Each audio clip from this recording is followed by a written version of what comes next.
Tratar de hacer, de darles un resumen, súper resumen, que sea entendible. De nada sirve que lo resuma y no lo van a entender. ¿Sí?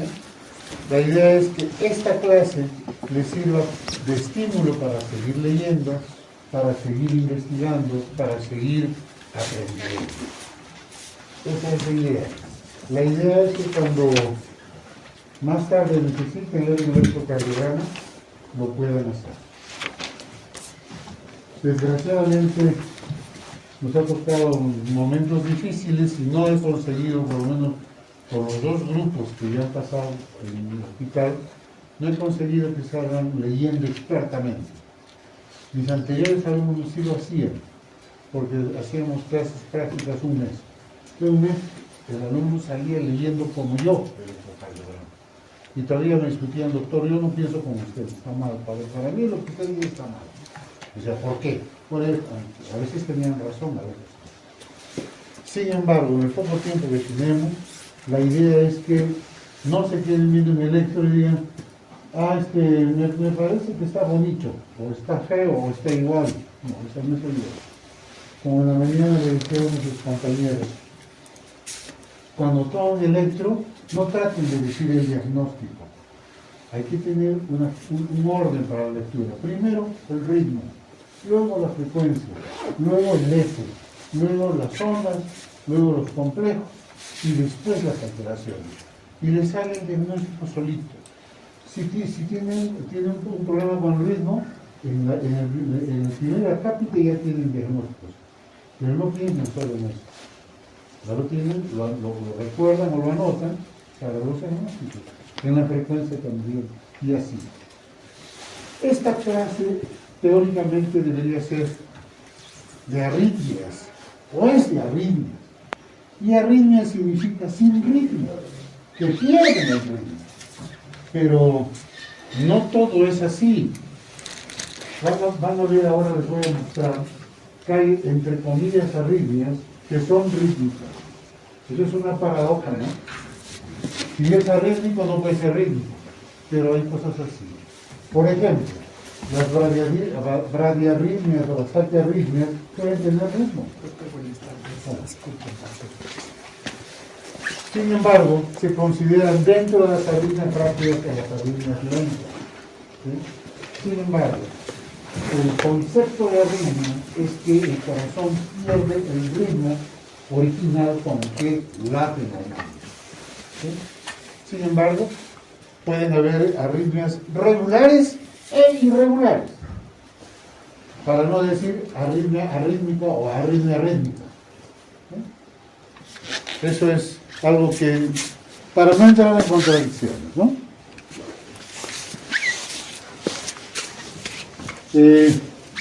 Esto solamente para recordar, ¿no?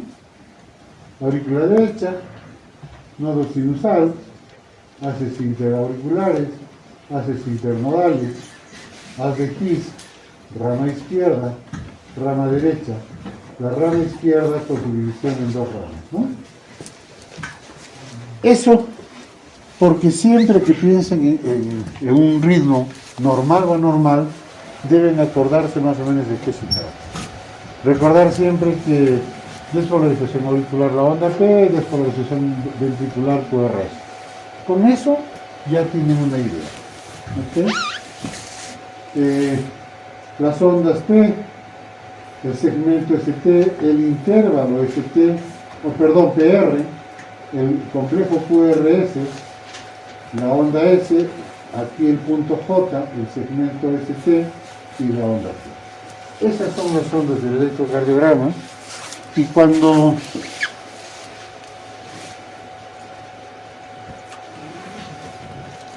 se va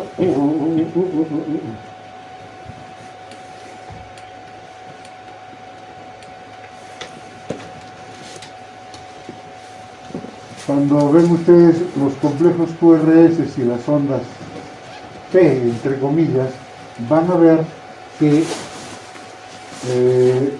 el ritmo del corazón es regular.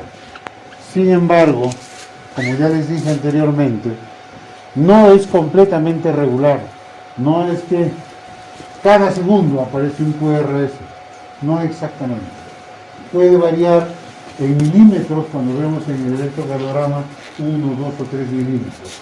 Y les dije también el por qué, porque los movimientos respiratorios aceleran o disminuyen la velocidad de los QRS. Este es un ejemplo de lo que les decía al principio.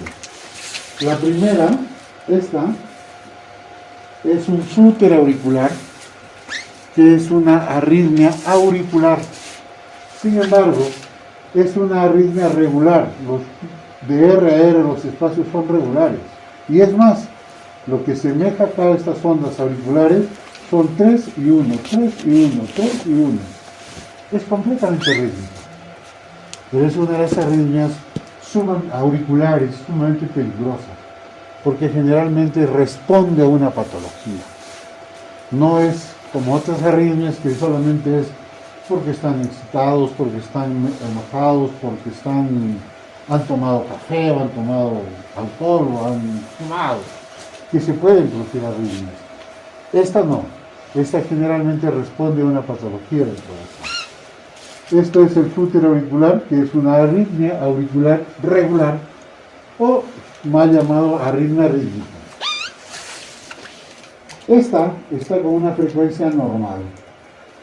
Si yo digo que tiene una frecuencia normal, no siquiera puedo llamarle taquiarritmia, porque no es taquicardia. Sin embargo, es una alteración tremenda de los ritmos. Esta sí. Esta es una bradiarritmia. Sin embargo, si ustedes se dan cuenta, de R a R el espacio es constante. Es un ritmo también regular. Pero le decimos arritmia porque está por debajo de la frecuencia sinusal, por debajo de la frecuencia normal, y hablamos de una bradiarritmia. Estas bradiarritmias pueden ser fisiológicas o pueden ser patológicas.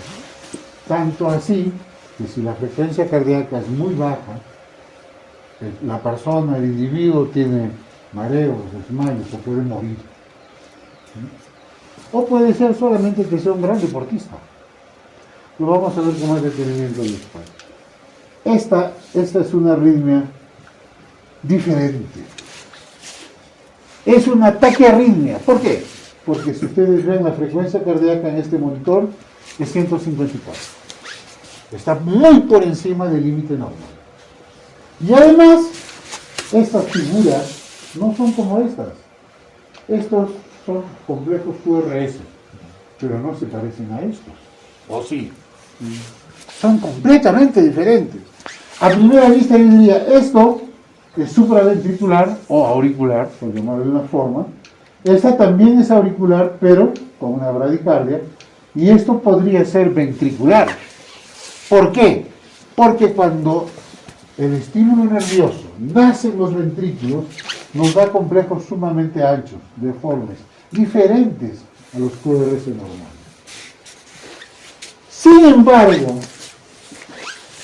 embargo, no necesariamente es así. Ahora les voy a mostrar cuándo podría no ser ventricular.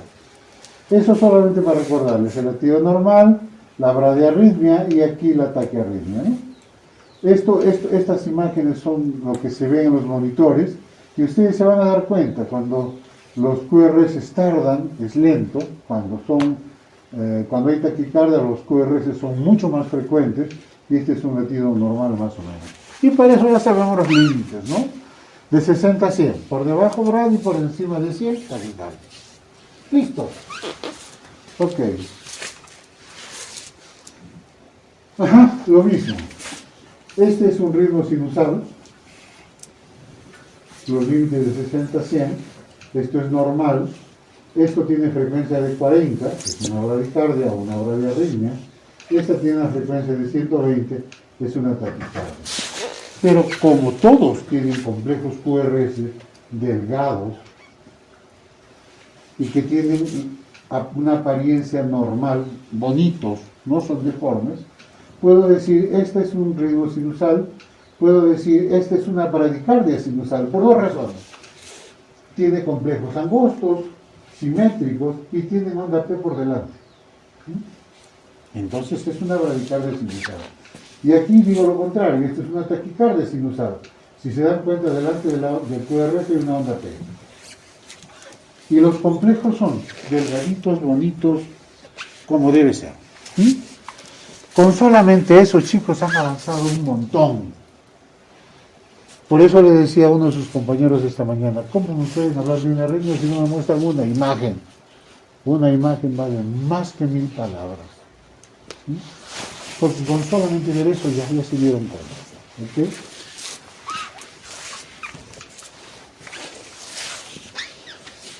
Estas son las taquiarritmias. Taquiarritmias porque está sobre 100. Acá es 120 y aquí es 154. Ambas pueden ser 154, ambas pueden ser 120.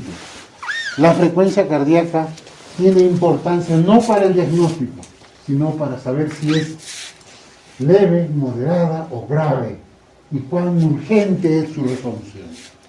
No es lo mismo un tipo que tiene 110 de frecuencia cardíaca a otro que tiene 250. No es lo mismo. Las dos son taquicardias, pero uno está a punto de morir, el otro no. El otro vio a su enamorada con otro pata y se le aceleró el corazón. Nada más. El otro tiene un problema grave. Y las dos son taquicardias. Y probablemente las dos sean de origen auricular. Probablemente. Pero para saber de dónde son, les decía, complejos angostos, bonitos, auricular. Pero, como son así tan bonitos, yo podría decir, no sé si son exactamente originados en el nodo sinusal en otro lado. Entonces surge otro nombre, que lo vamos a ver dentro de poquito, que se llama supraventricular. Si nosotros volvemos a esta imagen, solamente para mostrarles, si volvemos a esta imagen, todo lo que está por encima del haz de His es supraventricular. Todo lo que está por debajo del haz de His es ventricular. O sea, unos nacen en la aurícula o por sobre los ventrículos y los otros en los ventrículos. ¿Sí? Pero lo que quería mostrarles acá es este, miren. Este complejo, estos complejos, QRS, son sumamente rápidos, son anchos, son deformes, son completamente diferentes a estos. Si nosotros nos fijamos solamente en la forma, diríamos, esto es supraventricular y esto es ventricular. Y no lo es. Hay ocasiones en las que esta taquicardia podría ser supraventricular, o sea, de origen por encima de los ventrículos. ¿Cuándo? Uno, cuando los complejos de QRS anchos como estos, que tienen una frecuencia mayor de 120, que tienen el QRS mide más de 0.12, su origen es supraventricular. ¿Cuándo? Les voy a mostrar en esta figurita para ser un poco más gráfico, ¿ya? ¿Cuándo? Normalmente el impulso nace aquí, se va diseminando y luego pasa por el nodo auriculoventricular, pasa a las de His y luego los ventrículos. Esa es la conducción normal, ¿no es cierto? Pero algunas veces, les dije ya, y lo vamos a volver a repetir dentro de un rato, el estímulo nervioso no pasa por la vía normal, se va por otro lado. Cuando hay algunos haces aberrantes por acá, no toma el camino normal, sino lo bypassean al nodo auriculoventricular y se va por el otro lado. A eso se llama conducción aberrante. ¿Cuál sería la característica de eso? Que ¿qué pasó? ¿Cuál sería, cómo sabemos si es así? Si es conducción aberrante, el PR, el intervalo PR, debería ser más corto. ¿Por qué? Solamente debe ser más corto cuando bypassean al nodo auriculoventricular, porque el nodo auriculoventricular tiene un retardo fisiológico, ¿no? Y les dije que tiene 0.07 segundos que se retarda fisiológicamente. Pero si la conducción no va por ahí y se va por otro lado, pasa más rápido. Por lo tanto, el QR es más corto. ¿Ok? Y a eso se llama conducción aberrante. Hay algunos fases preferenciales, hay patologías que tienen nombre propio, pero no me interesa que sepan eso. Lo importante es que entiendan por qué se puede ver un QRS ancho así. ¿Y por qué se vería así? Porque si pasa hacia de la aurícula derecha hacia el ventrículo derecho directamente, el QRS va a tener como si hubiera un bloqueo de la rama izquierda de la X, porque se empieza a despolarizar los ventrículos por el lado derecho. Después que se despolariza el derecho, recién el izquierdo. Y por eso el QRS es ancho. Y en el electrocardiograma va a tener cara o imagen de bloqueo de rama izquierda. ¿Ok? Esa es la conducción aberrante.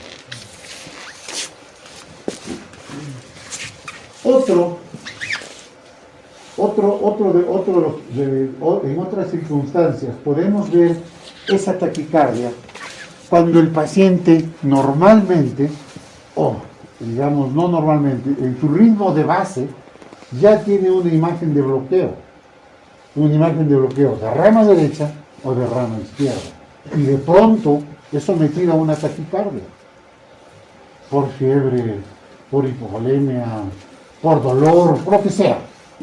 Entonces ese corazón se acelera, y como tiene imagen normalmente ya de QRS anchos, con más frecuencia puede tomar esta forma. Eso sucede en las taquicardias con una imagen de base de bloqueo de rama. Chicos, si no entienden, pueden consultarme ahora algo. O si no, seguimos. ¿Ok? Hasta ahí estamos de acuerdo, ¿no es cierto? Si es que no es el caso de los dos anteriores de conducción aberrante o imagen de bloqueo de rama, el origen será ventricular. Eso quiere decir que los complejos han nacido en los ventrículos, incluso cerca a las válvulas, en el haz de His y en todos los ventrículos, incluyendo el lugar donde está la red peritoneal. ¿Ok? Las taquiarritmias. Eso es lo que les decía al principio. Es una arritmia con frecuencia cardíaca alta. Eso es. Y las taquiarritmias pueden ser originadas en el nodo sinusal, en las aurículas, en el nodo auriculoventricular o en los ventrículos. Si está por encima del haz de His, hablamos de taquicardia supraventricular. Sin embargo, muchas veces tenemos datos que nos dejan distinguir que el origen de esa arritmia o ese ritmo nació en el nodo sinusal. Entonces será una taquicardia sinusal. ¿No es cierto? O a veces, por ejemplo, tengo una arritmia con una P negativa. Si esa taquicardia tiene P negativa, que debería ser P positiva, podría hablar de una taquicardia nodal. Cuando hay una P negativa, generalmente, no siempre, generalmente, el origen de ese ritmo es en el nodo auriculoventricular. Si ese es el origen, hablamos de una taquicardia nodal. ¿Ok? Es muy frecuente hablar de taquicardia supraventricular porque muchas veces no podemos identificar de dónde es, pero como tiene la forma de origen de las aurículas, sin embargo, por ejemplo, en este electrocardiograma, esta onda que ven aquí es la onda T, la T de techo, no la P. Como no veo onda P, no puedo saber si es de origen sinusal o no. Y como no veo la onda P, no puedo saber si está positiva o está negativa. No puedo saber si es nodal o es auriculoventricular. No sé, no puedo saber. Entonces, como no sé, le pongo un título grande. le llamo taquicardia supraventricular. ¿Ok? La taquicardia supraventricular se origina en el nodo sinusal, en la aurícula, en el nodo auriculoventricular, en el haz de His, incluyendo alguna parte del haz de His, y generalmente estas taquicardias no generan colapso hemodinámico, o sea, el paciente no va a entrar en shock, no se va a desmayar, no va a tener un paro cardíaco, no, generalmente, que puede sí, pero no es lo general, no es la generalidad. Por alguna otra razón, de repente tiene otro tipo de patología, la hipovolemia, por ejemplo, se asusta, le da taquicardia sinusal y se muere. Pero usted ha dicho que no, le he dicho generalmente, la mayoría de veces no pasa eso. ¿Ok? En esta imagen, que es bien parecida a las anteriores, solamente lo único que es que la frecuencia aquí es casi cerca, 160, es una frecuencia cardíaca bastante elevada. Sin embargo, podría ser de origen supraventricular, de las que ya mencionamos, pero generalmente es de origen ventricular. ¿Ok? Es ventricular porque el estímulo de origen nace en los ventrículos, puede nacer en la raíz de las válvulas, en las grandes arterias como aorta y arteria pulmonar, en las fibras de Purkinje, y generalmente estas taquicardias tienen un pronóstico malo. El gran problema de ser auricular o ventricular es la evolución, el pronóstico. Las taquicardias auriculares, incluso las arritmias auriculares, generalmente son de una evolución más benigna. En cambio, las ventriculares, por llamarlas de alguna forma, son malignas. Las ventriculares empiezan como jugando y pueden terminar en una muerte, en paro cardíaco, en fibrilación ventricular, en taquicardia ventricular. Por eso hay que tener mucho cuidado. Si es que tiene esta forma, pero es de origen supraventricular, me quedo tranquilo. Es supraventricular, el pronóstico no es tan malo, pero si es ventricular, debo tratar de buscar por qué, cuál es la causa, e inmediatamente solucionarlo. Porque si no, el pata se me puede morir. Y nadie quiere que eso pase, ¿no es cierto? Ok. Generalmente pasa eso cuando hay una enfermedad del corazón que es importante o significativa. Y eso sí produce alteración hemodinámica profunda. Una alteración hemodinámica tan profunda que la consecuencia puede ser fatal. Pueden haber taquicardia con pulso o taquicardia sin pulso. O sea, las taquicardias en un electrocardiograma lo que nos está demostrando es que hay actividad eléctrica. El pulso lo que nos demuestra es la actividad mecánica, que el corazón se está contrayendo, que hay sístole ventricular y que eso es transmitido por los grandes vasos hacia las arterias periféricas y podemos sentir el pulso. Pero hay taquicardias que hay actividad eléctrica, pero no hay actividad mecánica. Después de eso viene una fibrilación ventricular que es un paro cardíaco. ¿Ok? Es muy importante. Si ustedes me han prestado atención, no van a sufrir mucho cuando vean un electrocardiograma así. Probablemente sea ventricular. Y no vamos a saber si es de conducción aberrante, no importa. Ustedes tengan cuidado. Si ustedes ven este ritmo, hay que tener cuidado. Lo que hay que hacer inmediatamente es bajar la frecuencia cardíaca. Al bajar la frecuencia cardíaca veremos si hay onda P o no hay onda P, si tiene forma de... es un ritmo de bloqueo o es de conducción aberrante. Lo que hay que hacer es bajar la frecuencia. Porque de todas maneras, la taquicardia es tremendamente inestabilizador hemodinámico. ¿Por qué? En el ciclo cardíaco tenemos dos grandes espacios. Un espacio sistólico, desde el primer ruido hasta el segundo ruido, se produce la sístole, la contracción del ventrículo. Y después del segundo ruido hasta el otro primero, viene la relajación del músculo. Eso es la diástole. O sea, tenemos un espacio sistólico y un espacio diastólico. Donde se nutre el corazón es en la diástole. ¿Por qué? Porque la sístole está tan contraído que me aprieta las arterias y no puede entrar sangre.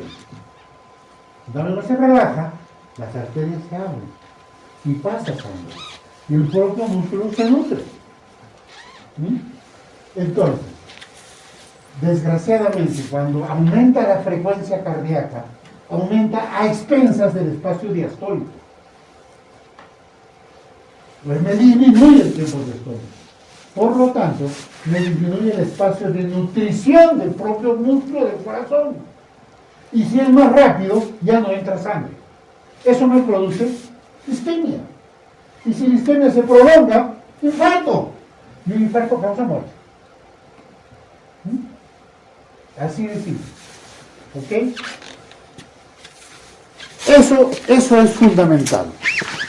Eso es lo que quiero que ustedes entiendan. Si, ahora me paro y si quieren preguntar, pregunten. No, cuando estoy ensimismado en la explicación y me preguntan, me olvido de lo que estoy hablando y ya me pierdo. Okay.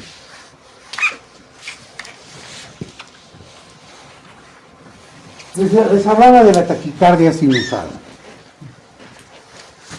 La taquicardia sinusal es un aumento de la frecuencia del ritmo sinusal. Y la taquicardia sinusal, chicos, mejor no tomen fotos, fíjense, estudien, porque su compañero va a leer solamente la diapositiva y se va a perder. La idea es que esto, como es poquito lo que están entendiendo, los estimule a leer, para que no se olviden y les sirva. Entonces, cuando uno tiene miedo, por ejemplo, el corazón se acelera. Cuando uno tiene cólera, el corazón se acelera. Cuando uno se enamora, el corazón se acelera. Cuando uno tiene fiebre, el corazón se acelera. Cuando tiene dolor, el corazón se acelera. Todas esas son respuestas del sistema simpático, de secreción de catecolaminas o de los corticoides que se producen en la suprarrenal. El cortisol fundamentalmente activa el sistema simpático y nos produce esa reacción. Esa reacción que es buena, porque es una reacción de alerta. Si no tuviéramos eso y nos estamos por quemar, no reaccionamos rápido. O sea, es un sistema de alerta bueno, pero cuando eso se utiliza por demás, se convierte en malo. ¿Ok? Les voy a mostrar una foto como duerme su compañero. Entonces, no, yo te entiendo, o sea, nos cansamos y queremos dormir, es fisiológico. Cuando hablo de un ritmo sinusal, de una taquicardia sinusal, cuando la frecuencia cardíaca está por encima de 100, pero siempre encuentro una onda P que está precediendo al complejo QRS. Entonces hablo de una taquicardia sinusal. ¿Ok? El intervalo PR es constante. Ese intervalo PR solemos no darle importancia, pero es muy importante. La taquicardia sinusal es una reacción armada de esfuerzo fisiológico, fiebre, hipotensión, tirotoxicosis, anemia, ansiedad. Por ejemplo, la anemia produce, si es una anemia aguda, produce taquicardia. Y la taquicardia que produce la anemia es taquicardia sinusal. Sin embargo, hay anemias que ya no alteran el ritmo. Esas son anemias crónicas.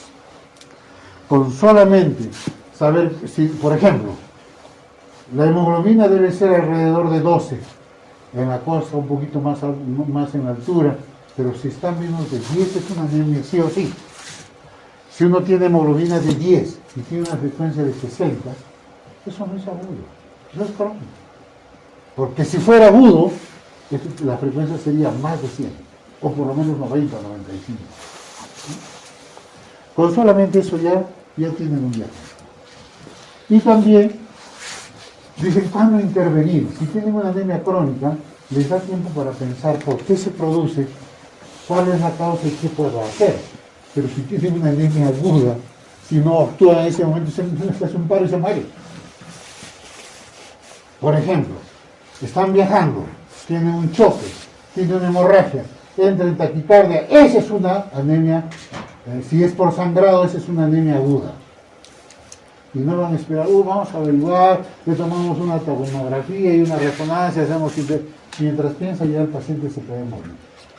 Pues si pueden, en esos casos, si es por hipovolemia, lo que hay que hacer es canalizar una vena, pasar líquido. Y si pueden, si llegan a algún centro hospitalario asistencial, pasar sangre.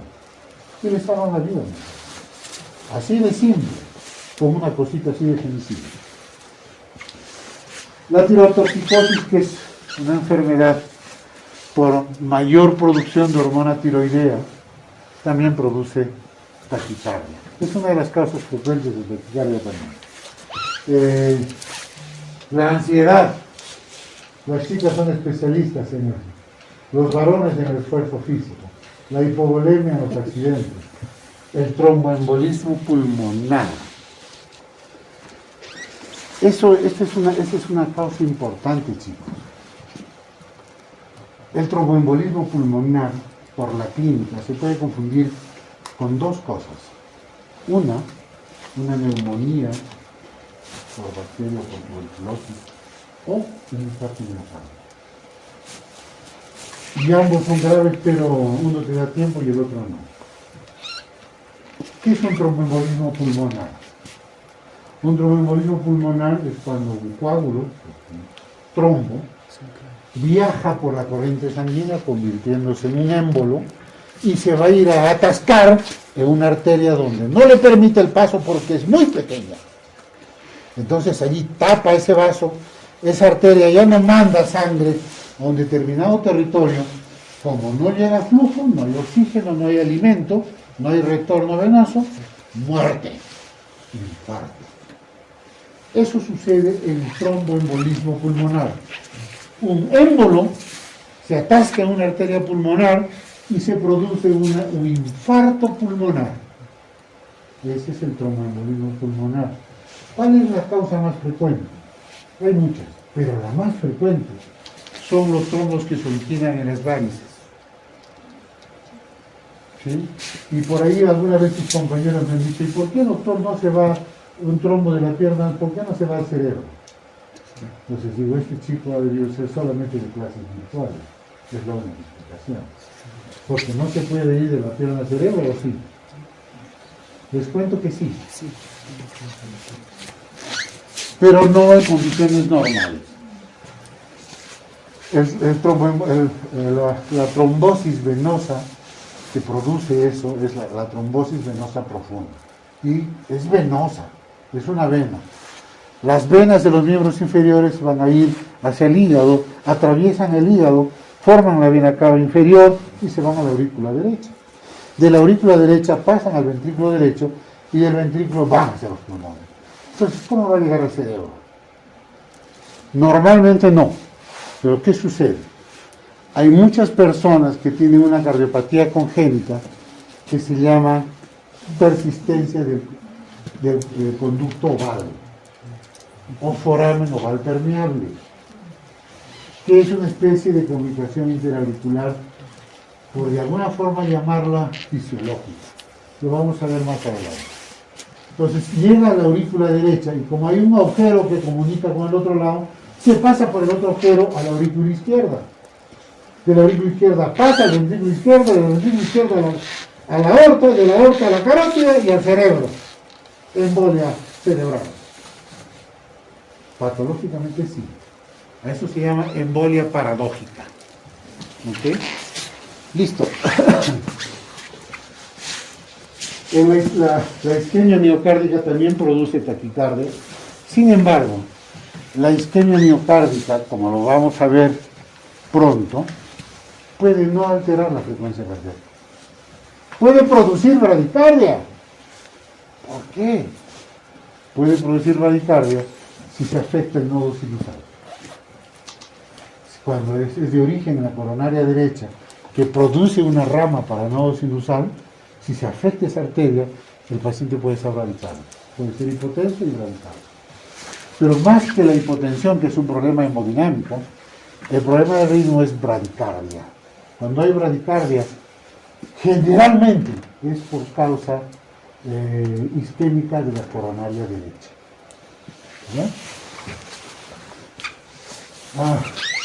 Insuficiencia cardíaca, shock y esas cosas. El shock, las causas son varias, ustedes lo han debido ver alguna vez, pero generalmente para hacer diagnóstico de shock se necesita que la presión sea baja y la frecuencia cardíaca sea alta. O sea, implícitamente, shock ya significa taquicardia. ¿Ok? Hay medicamentos que producen taquicardia, como la atropina, por ejemplo, como las catecolaminas, la hormona tiroidea, el traguito, la nicotina, el rico cigarro, las anfetaminas, la rica coca produce taquicardia. Hay muchas cosas que producen taquicardia. Pero lo más frecuente, cuando estén haciendo internado, viene corriendo el interno de otro servicio, ¡ay! El paciente tiene taquicardia. ¿Sí? ¿Cuánto tiene? Tiene 130. ¿Qué hago ahorita? ¿Y por qué? No sé. Hay que buscar al cardiólogo. No hay cardiólogo en el hospital. ¿Y ahora qué hacemos? Le toman electrocardiograma, 130 frecuencias cardíacas, taquicardia. ¿Y qué sucede? Que el paciente había tenido fiebre. O la señora se va a pelear con su esposo. Y eso produce taquicardia. ¿Sí?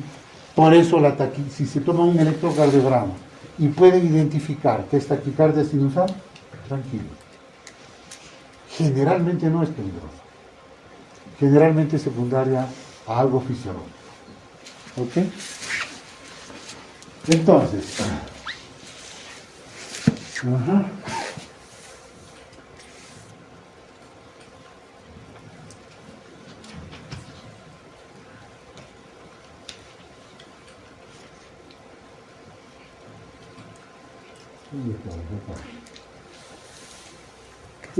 hormona tiroidea, el alcohol, la anfetamina, dijimos, la taquicardia sinusal. Hay algunas personas que no tienen una causa aparente, pero su corazón siempre es rápido. Se hace todas las investigaciones del caso y no tiene alteración en el corazón, no tiene alteración ni mecánica, ni morfológica, ni eléctrica. A esas personas se les llama taquicardia inadecuada o inapropiada. Y eso es no muy común, pero existe. Así que si alguna vez ven, hay que saber que ya lo estudiaron. Pero ustedes no hagan un diagnóstico, tú tienes taquicardia inapropiada sin haber hecho ningún estudio, ¿no? Si hay taquicardia, algo está pasando. O es fisiológico o es patológico. Después de hacer el estudio, recién se llega a este diagnóstico. Y esto sucede por un mayor autonomismo del nodo sinusal. Es una alteración del nodo sinusal. El tratamiento de esta taquicardia, de las taquicardias inapropiadas, también se pueden tratar las otras taquicardias sinusales, pero si es taquicardia por fiebre, ¿qué le va a hacer? Bajar la fiebre.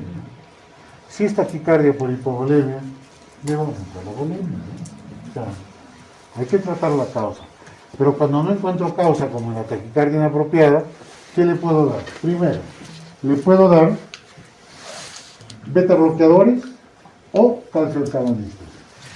Que ambos, bueno, no todos los calcioantagonistas producen el mismo efecto, pero un grupo de los calcioantagonistas producen disminución de la frecuencia cardíaca y casi todos, o por no decir todos los beta bloqueadores producen disminución de la frecuencia cardíaca. ¿Okay? La taquicardia supraventricular es lo que les decía hace un momento, ¿no? tiene una frecuencia rápida y su origen es por encima de los ventrículos. Por eso es supraventricular. Donde participa, lo que hay que tener en cuenta es que el haz de His, por lo menos gran parte del haz de His, corresponde a los supraventrículos, al supraventrículo. Sin embargo, estamos acostumbrados a pensar que el haz de His ya está en los ventrículos, pero la actividad eléctrica ventricular empieza cuando se divide en la rama izquierda y en la rama derecha. Entonces el haz de His, por lo menos en el 90%, puede producir alteraciones eléctricas supraventriculares, generalmente taquicardia, pero puede haber una bradicardia también. El nodo auriculoventricular, las aurículas, en todas estas partes se puede originar el impulso nervioso cuando aumenta la frecuencia más de 100, es una taquicardia paroxística supraventricular. Les decía, los complejos son estrechos, similares al ritmo de base y se presenta en paroxismo.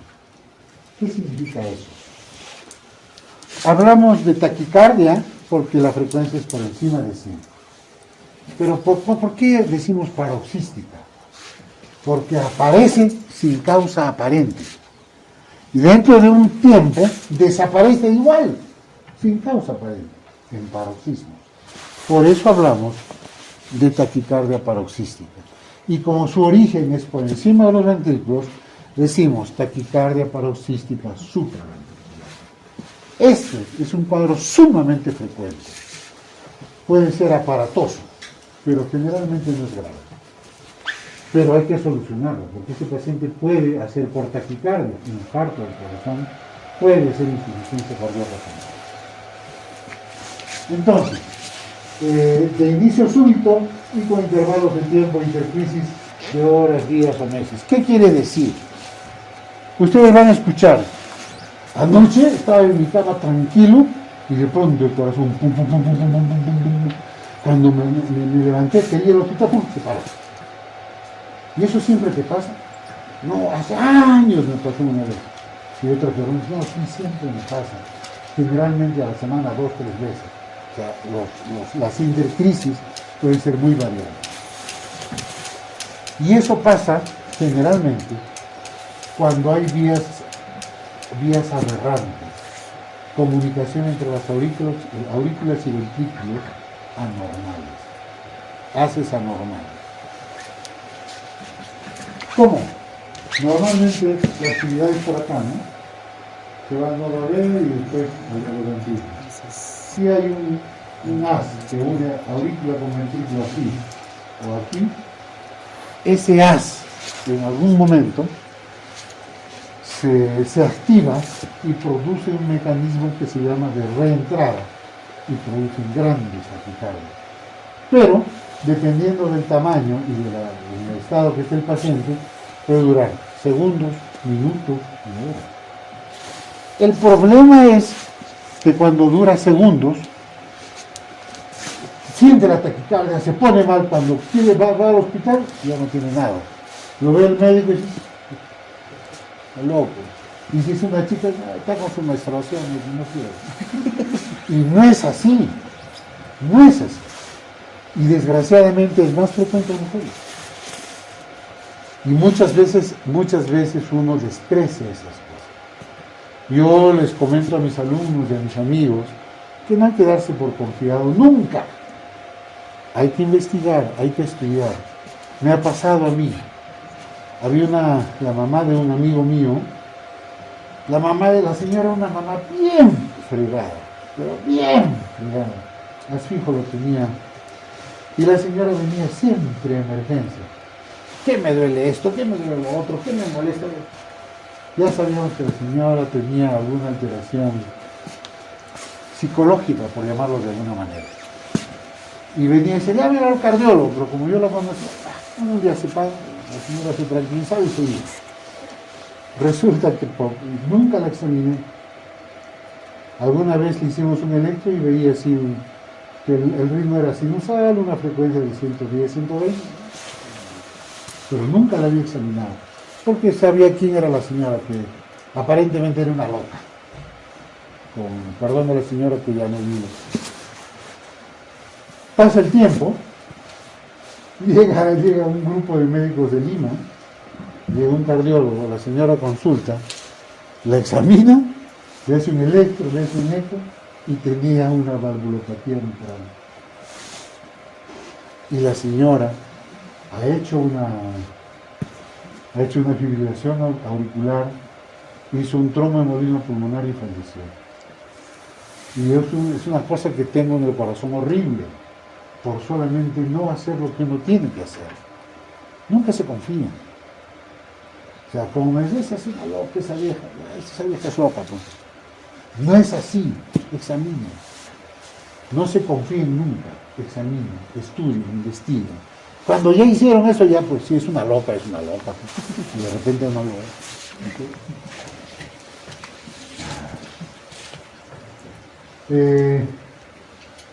Si no se trata con la rapidez del caso, puede producirse infarto miocardio con o sin aterosclerosis coronaria. Eso es lo que les decía.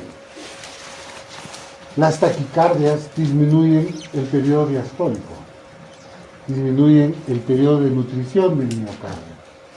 Si la frecuencia cardíaca es muy elevada, la taquicardia produce isquemia. Y la isquemia, si se prolonga mucho tiempo, produce infarto. Gaby, tú estás rotando con nosotros. ¿Te acuerdas del paciente que les mandé esta mañana? Del otro medio grupo. Hay un paciente que estaba hospitalizado en mi servicio. Es un paciente que ha tenido dolor precordial, sudoración, y cuando le hacen el electrocardiograma encuentran ondas Q en cara inferior. Ondas Q en cara inferior es significado eléctrico de muerte celular, o sea, necrosis, o sea, infarto en cara inferior. Y cuando se mueren las células del miocardio, los miocitos, dentro de los miocitos mismos existen enzimas como la troponina, por ejemplo. Se muere el miocito y libera troponina, porque hay troponina en sangre y la troponina es celular. Este paciente tiene la troponina positiva, pero tiene ondas Q. Ha tenido taquicardia. ¿Es infarto o no es infarto? Entonces existen una serie de posibilidades. Si la taquicardia es un periodo limitado de poco tiempo, pueden haber muerte de algunas células. Necrosis miocárdica de algunas células por taquicardia, sin llegar a hacer un pedazo del corazón, digamos un territorio miocárdico considerable para llamarlo infarto. Esa es una posibilidad. Y en este caso, este paciente está con diagnóstico de que ha tenido inestabilidad eléctrica. Ha tenido episodios de taquicardia paroxística supraventricular. ¿Quiénes son los chicos de esta mañana aquí? ¿A quiénes mandé? ¿Revisaron o no? ¿Quién ha tenido taquicardia paroxística supraventricular? Es más, ha tenido episodios de fibrilación auricular con respuesta ventricular alta. O sea, taquicardia. Esa es una posibilidad. Y otra posibilidad es que si tiene alteraciones del ritmo y tiene una troponina muy pequeña, probablemente haya sido otra causa como, por ejemplo, miocarditis. Y la causa de infarto no la podemos eliminar, pero queda un poco más alta. Sin embargo, los que han pasado visitas, no sé qué, aquí retornan al primer ambiente del hospital, cuando presenta a nuestro residente siempre dice, paciente con infarto miocardio o en cara inferior. Y no necesariamente es. Por eso les digo, no se conformen con lo que escuchan, vean, investiguen, estudien, porque puede ser otra causa. ¿Ok? Cuando se produce estos infartos de miocardio post-taquicardia, el tratamiento es parecido. Pero, por ejemplo, no necesitamos dar mucho anticoagulante, porque aquí el problema no es que hay un trombo, ni siquiera mucho antiagregante, porque no se ha formado un trombo, un coágulo. Aquí ha sido la taquicardia. Y si la taquicardia está resuelta, lo que hay que tratar es de que no se vuelva a repetir. Y para eso hay tratamiento. Entre otras cosas, medicamentos antiarrítmicos que disminuyen la frecuencia cardíaca. Y ya les he dicho, hace un ratito algunos. Para el diagnóstico de estas patologías, no es tan sencillo.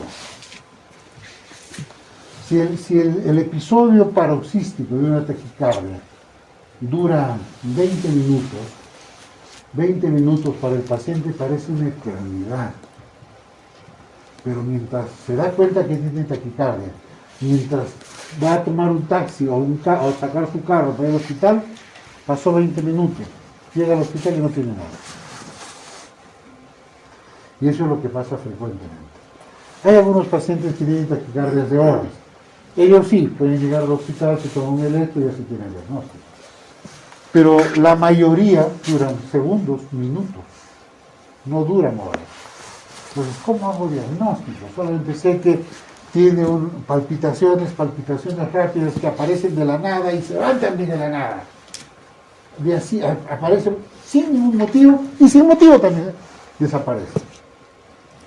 Entonces, ¿qué hay que hacer? Los electrocardiogramas, la única forma no es la tirita que vemos en el seguro o el papelito cuadrado, no. Ese es el electrocardiograma de reposo. Existen otro tipo de electrocardiograma. El otro electrocardiograma es un electrocardiograma de larga duración. Y a eso lo describió un cardiólogo que se pidiera Holter. Y nosotros ahora a ese electrocardiograma le llamamos Holter. ¿Qué cosa es el Holter? El Holter se ponen electrodos a un paciente que van a registrar la actividad eléctrica del corazón, o sea, va a registrar el electrocardiograma, pero por horas. 24 horas, 48 horas, 72 horas, y lo va a grabar. Entonces, a esos electrodos deben ir conectada una grabadora que me va a grabar toda la actividad eléctrica de ese tiempo. Luego yo lo recojo y lo pongo a la computadora y reviso todo el tiempo. Entonces, la posibilidad de que yo tenga un registro de más de 24 horas de un electrocardiograma, de encontrar esa arritmia que no sé qué es más probable. Es más probable. Y muchas veces tenemos que repetir una vez, 2 veces, 3 veces, porque para colmo le pone su Holter y ese día el pata normal no tiene la taquicardia. Entonces a veces hay que recurrir a unos truquitos, ¿no? Maniobras de Valsalva, a veces un café o un traguito, entonces se despierta la arritmia y se graba. Pero si ustedes le dicen, el doctor Mercado si le da un trago, mañana me meten a la cama. Entonces, no he dicho. Es mentira, no he dicho. Ok. Entonces,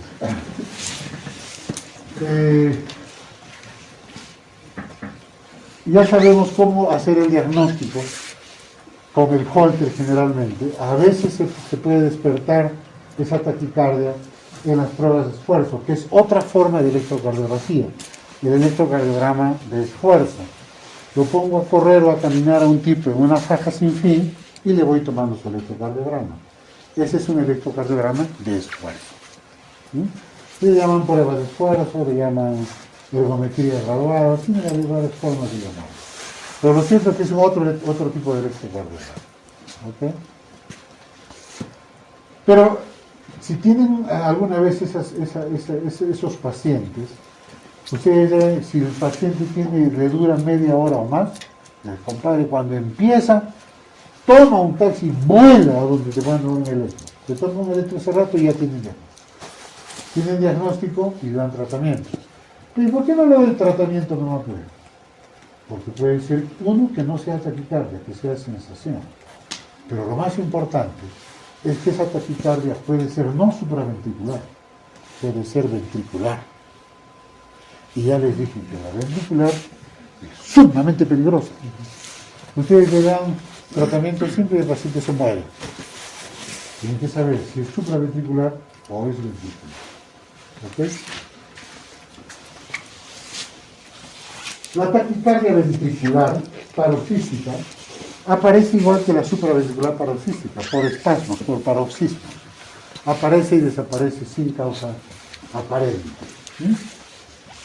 Pero la taquicardia ventricular, como les decía, son todos los ritmos que son rápidos, originados por debajo de la bifurcación de las de His. Se puede hablar de taquicardia ventricular sostenida cuando dura más de 30 segundos. O no sostenida cuando es menos de 30 segundos. Y la otra clasificación es por la forma de los complejos.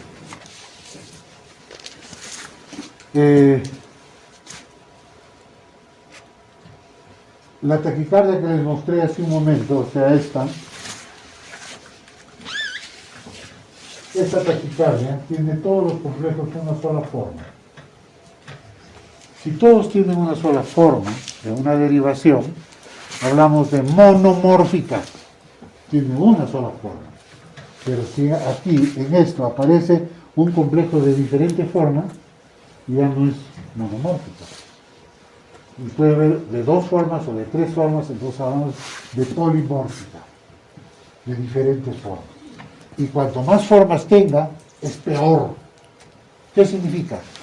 Que si tiene complejos de una sola forma, significa que hay un solo foco que va a producir esta arritmia. Pero si producen de varias formas, son más otros focos en mayor número que producen arritmia. Cuanto más focos, más grave. ¿Ok?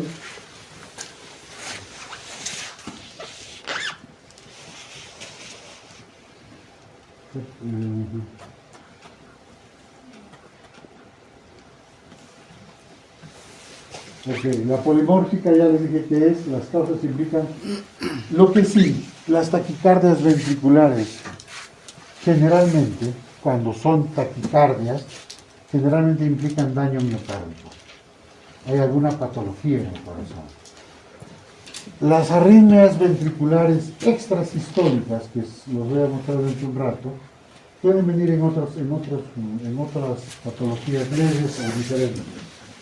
Una causa frecuente no cardíaca que produce esa arritmia son los accidentes cerebrovasculares o las enfermedades cerebrovasculares como se llaman, verdaderamente. Pero no es el corazón, es el cerebro que lo produce. ¿Ok? Pero generalmente, cuando es ventricular, generalmente implica que hay daño miocárdico. Los complejos siempre son complejos anchos y duran más de 0.12 segundos o más de 120 milisegundos. La taquicardia ventricular, la importancia de esta taquicardia radica en su evolución, que puede llegar rápidamente a fibrilación ventricular, y la fibrilación ventricular, chicos, es una forma de paro cardíaco. Y paro cardíaco quiere decir muerte. ¿Sí? Entonces, por eso es importante las taquicardias ventriculares, por lo que estas te tienen que diagnosticar más rápidamente y tomar acciones más rápidamente también. Se pueden usar medicamentos o se puede usar desfibrilador eléctrico o shock eléctrico, que es mucho más rápido y efectivo. El problema es que no todos tienen en su maletín un desfibrilador, ¿no? Ni siquiera los hospitales tienen. Y las postas menos. Y menos el Ministerio de Salud, ¿no? No porque yo sea del seguro, pero es la realidad. Entonces ahí está la dificultad. Porque la desfibrilación, o sea, el desfibrilador es un aparato que salva muchas vidas. Primero que saca al paciente cuando ya está en paro cardíaco en fibrilación ventricular, pero también en taquicardias, también en otras arritmias auriculares, como la fibrilación auricular, por ejemplo, que es completamente benigna, pero que se puede tratar con desfibrilación. ¿Ok? Ajá. Lo que hay que hacer generalmente es tratar el origen del problema. La causa más frecuente de estas arritmias ventriculares es la cardiopatía isquémica.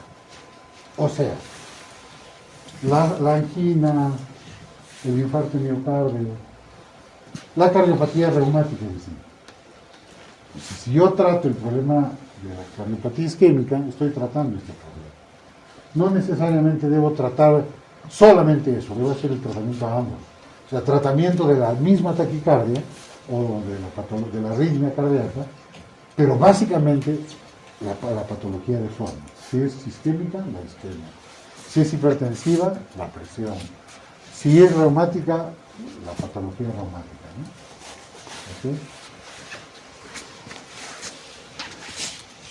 Ahora volvemos un poquito hacia arriba, hacia las aurículas. Les mostré en la primera diapositiva una arritmia que se llama flúter auricular. Y les decía que es una arritmia que está producida en las aurículas y que es una arritmia regular, para no llamarla arrítmica. Esta arritmia, les decía, es importante porque a diferencia de las otras arritmias auriculares, generalmente, casi siempre, tienen un fondo patológico, o sea, una enfermedad del corazón. ¿Cuál es la característica eléctrica de esto? No hay onda P. Lo que produce es un simulacro de onda P, pero en forma repetida, como si hubieran varias ondas P. Y tienen forma de dientes de sierra, y por eso se llaman ondas F. Y como son unas ondas grandes, tienen una F, su sigla es una F mayúscula. Cuando vean una F mayúscula en la descripción de una arritmia, es la F de flúter. Porque puede haber otra arritmia, que hay otra arritmia, que tiene una F minúscula y es la F de fibrilación auricular. No veo, está mal, no se ve bien esto.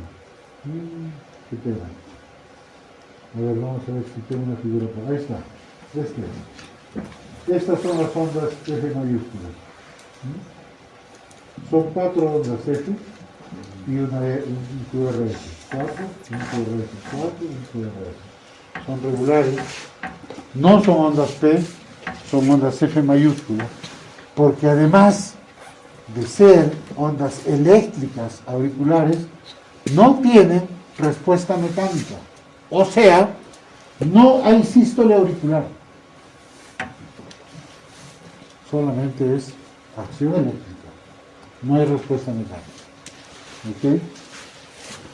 Las ondas P en forma de dientes de sierra, la frecuencia de estas cejas mayúsculas pueden ser de 250 a 320 por minuto. Son sumamente rápidas, ¿no? Esta. No la frecuencia cardíaca. La frecuencia de las ondas F mayúsculas, o sea, de la actividad auricular. Este es por un fenómeno de reentrada o ondas de reentrada y generalmente tiene una deflexión negativa, siempre se va hacia abajo. No todas las ondas F se transmiten. Hay un bloqueo auriculoventricular en el nodo que no conduce los impulsos a una frecuencia mayor. La frecuencia puede ser en los ventrículos 100, 110, 80, 90, 130, pero la frecuencia auricular es hasta 300 y pico. El bloqueo auricular puede ser de 2 a 1, de 2 a 4. En este caso es 4 a 1. ¿Qué significa? Hay 4 ondas auriculares y una onda ventricular. 4 auriculares y una onda auricular. Pueden ser 3, pueden ser 2. A eso se refiere. El flúter puede ser paroxístico o crónico. El flúter puede aparecer por momentos y desaparecer por mucho tiempo o quedarse permanentemente. A eso se refiere. El tratamiento depende de la frecuencia ventricular. Si yo tengo un flúter auricular con una frecuencia de 80, no tengo mucho que hacer, ¿no? Lo que debo hacer es buscar la causa del flúter y tratar la causa del flúter. si es cardiopatía isquémica, si es cardiopatía reumática, si es cardiopatía hipertensiva, si es miocarditis, tratar esa parte y no la arritmia. Pero si el paciente tiene 200 de frecuencia, entonces tengo que bajar inmediatamente la frecuencia cardíaca.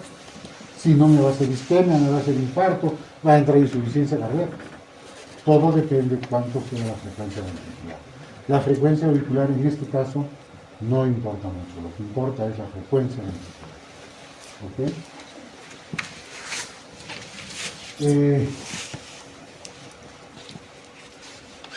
Hay una patología que tiene el PR corto, porque el PR dura menos de 0.12 segundos, y se llama Wolff-Parkinson-White, que son las iniciales, o sea, son los apellidos de 3 investigadores que ya hace casi 2 siglos describieron esta enfermedad.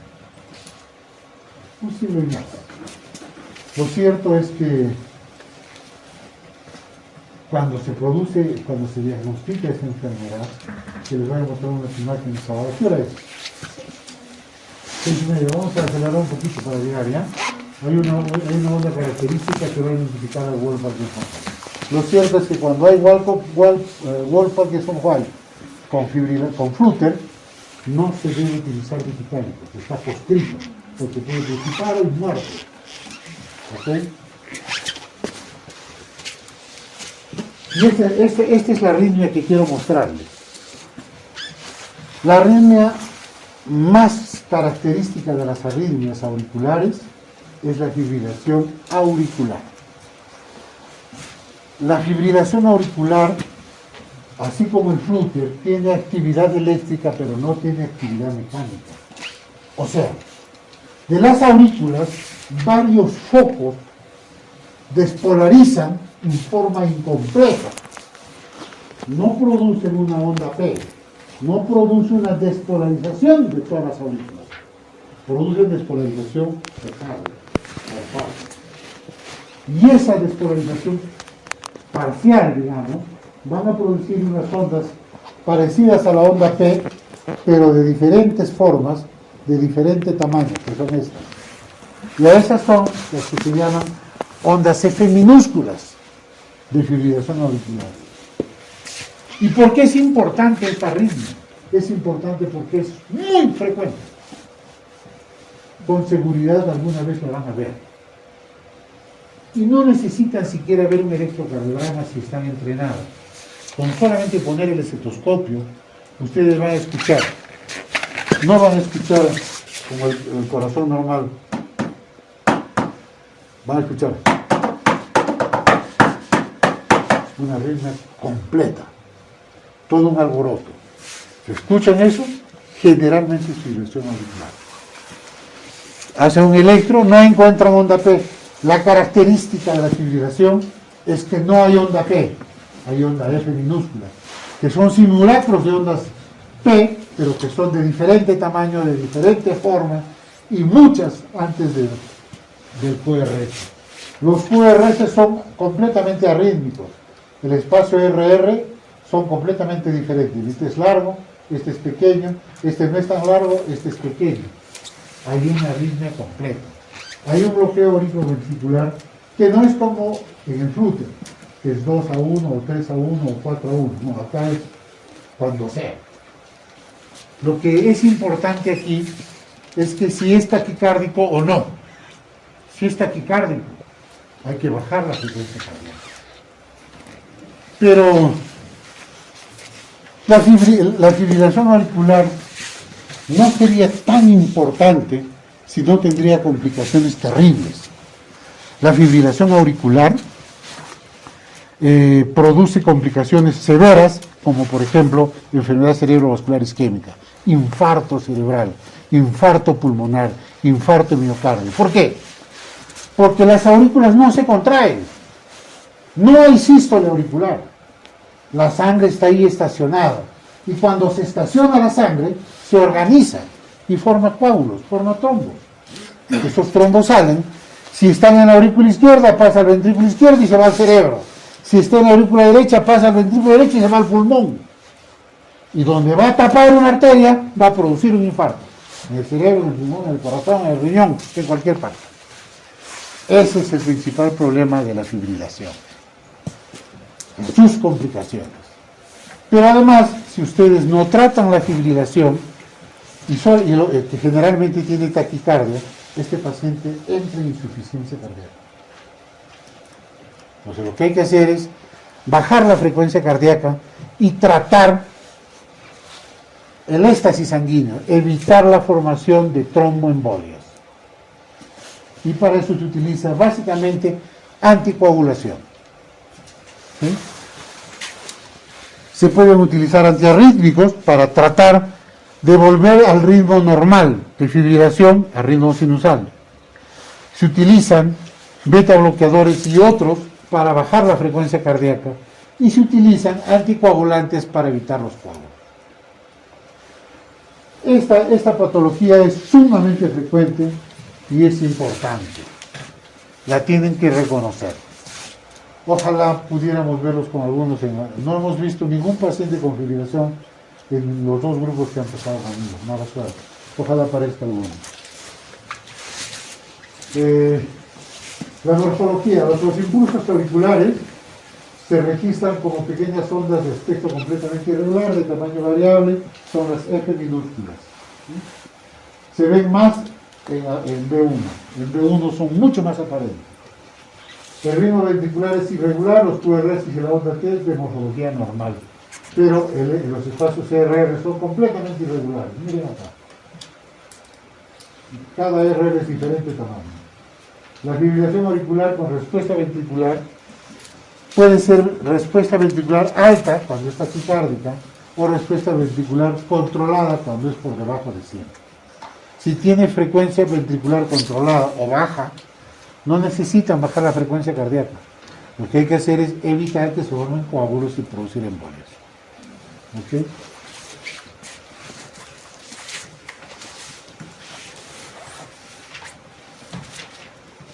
El ritmo de fibrilación auricular, muchas personas podrían pensar que no hay mucho problema porque el paciente está caminando, hablando, es una vida normal.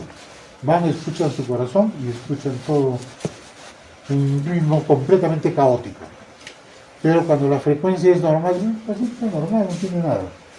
El problema es que la contracción de los ventrículos no es la misma que cuando hay un ritmo sinusal. No tiene la misma eficacia. Eso quiere decir que en algún momento esos ventrículos van a fallar. Y eso se llama insuficiencia cardíaca. ¿Ok?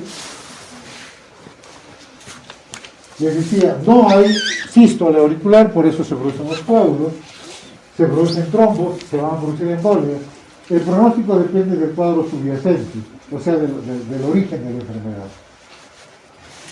Sin embargo, la fibrilación auricular se puede encontrar en pacientes sanos. No son la mayoría, pero pueden haber algunos. O en pacientes solamente obesos, que no tienen absolutamente nada, pero con solo obesidad pueden producir fibrilación auricular. Lo que hay que hacer es evitar las consecuencias. ¿Por qué? Porque puede causar un cuadro de tromboembolia fatal, infarto pulmonar, infarto cerebral, infarto de miocardio, o dejarlo inválido o producir la muerte. ¿Ok? Entonces, en este electrocardiograma, miren, acá QRS, onda T, onda P, ¿no? En el de abajo no. Hay onda T y hay unas onditas pequeñitas. Ninguna es onda P. El QRS y acá hay otras onditas pequeñitas que son las F minúsculas. Eso es fibrilación auricular. Hablamos ya de la bradicardia sinusal. Solamente quiero recordarles que la bradicardia sinusal, generalmente se habla de bradicardia sinusal sostenida cuando la frecuencia cardíaca es menos de 50 latidos por minuto. La disminución de la frecuencia cardíaca, o sea, la bradicardia, puede producir un aumento progresivo del aumento de volumen sistólico. Esa hemodinámica no importa mucho. Lo que sí es que aquí hay muchas causas fisiológicas que lo pueden producir. Por ejemplo, los grandes atletas, los que hacen ejercicio, tienen bradicardia fisiológica. El frío produce bradicardia. La altura produce bradicardia. No en todos, porque hay algunos que son taquicárdicos, pero si viven en altura, porque no en todos. Pero el frío, que ustedes mismos pruébenlo con ustedes mismos. Cuando se levantan a las 5 de la mañana, tómense el pulso. Y su pulso está lento cuando hace frío. Va aumentando la temperatura y su pulso aumenta.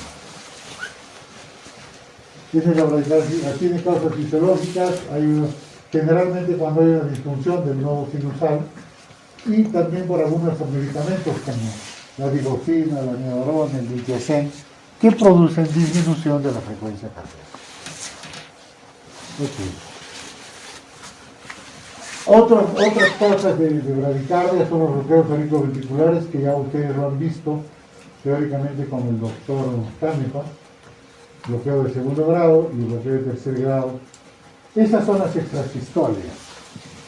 Las extrasistolias, si recuerdan lo que les decía, cuando el QRS es delgadito, tiene la forma de un ritmo normal de base, es de origen auricular, como este. Sí, es una frecuencia cardíaca, miren, el RR más o menos normal, y de pronto se adelanta un QRS y deja un espacio después. Ese espacio que queda después del QRS se llama pausa compensadora. Pero en las extrasistolias auriculares la pausa compensadora no es completa. En las ventriculares sí. Ahora les voy a mostrar una ventricular. Lo cierto es que estas extrasistolias, cuando son de forma auricular o supraventriculares, generalmente son benignas. El problema es que se pueden asociar, estas son más frecuentes, y entonces ya producen algunas salvas de taquicardia supraventricular, y ahí hay que dar tratamiento. Las arritmias ventriculares, a diferencia de las auriculares, miren, esto es un complejo normal, una onda T, una onda P, otro complejo, onda T, y de pronto aparece un complejo QRS completamente diferente, ancho, negativo, repolarización inversa, la T completamente contraria, se adelantó al tiempo y deja una pausa compensatoria más grande. ¿Sí? Esa es una extrasistolia ventricular, que tiene la misma forma de lo que veíamos en las taquicardias ventriculares. La clasificación de esas extrasistolias ventriculares, hay muchas clasificaciones. La que todavía sigue vigente es la de Laum, que tiene muchos años. Lo importante es que van a escuchar hablar de Laum, pero hay que recordar algunas cosas. Estas extrasistolias se pueden tener en forma fisiológica después de un colerón, después de una fiesta, o fumar cigarro u otras cosas. O puede ser también que tenga otro significado. Les decía, las enfermedades cerebrovasculares producen esas extrasistolias. Lo cierto es que pueden ser complejas o simples. Cuando son una de vez en cuando, son simples. Pero si son sumamente frecuentes, ya se van volviendo complejas. Si vienen juntas, dos extrasístoles juntas, se llama una dupleta. Esa dupleta es una extrasistolia compleja. Si vienen tres, peor. Más de tres ya es una salva de taquicardia ventricular. Y el significado es mucho peor. Miren, acá está. Esta es una sola extrasistolia. Esta es una dupleta. Y esta es una tripleta. Estas dos de acá atrás son complejas. La primera es simple. Si son frecuentes estas, más compleja todavía. Y cuando hay extrasistolia compleja, probablemente venga una taquicardia ventricular, podría venir una fibrilación ventricular y un paro cardíaco o una muerte. Así que estas extrasistolias siempre hay que chequearlas. Pueden haber en cosas fisiológicas simples, pero si son frecuentes, si se vuelven complejas, hay que tener cuidado. ¿Okay? De la taquicardia ventricular ya hablamos, que son estas. Se las mostré al principio. Y lo único que quiero mostrarles es, para terminar esta clase que se ha hecho muy larga, y ya no puedo quedar más tiempo, porque tenía una cita a las 6:10, ¿qué hora es?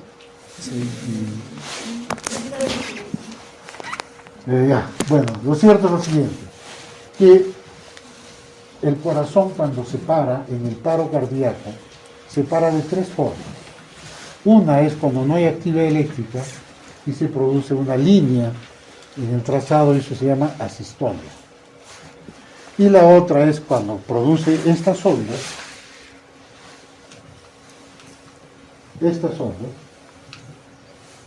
completamente deformes, de diferente tamaño, de diferente forma, y que se llama fibrilación ventricular. La diferencia entre esto, que es una taquicardia ventricular, y esta, en una fibrilación ventricular, es que esta taquicardia ventricular, un gran porcentaje tiene actividad mecánica. El corazón está latiendo rápido.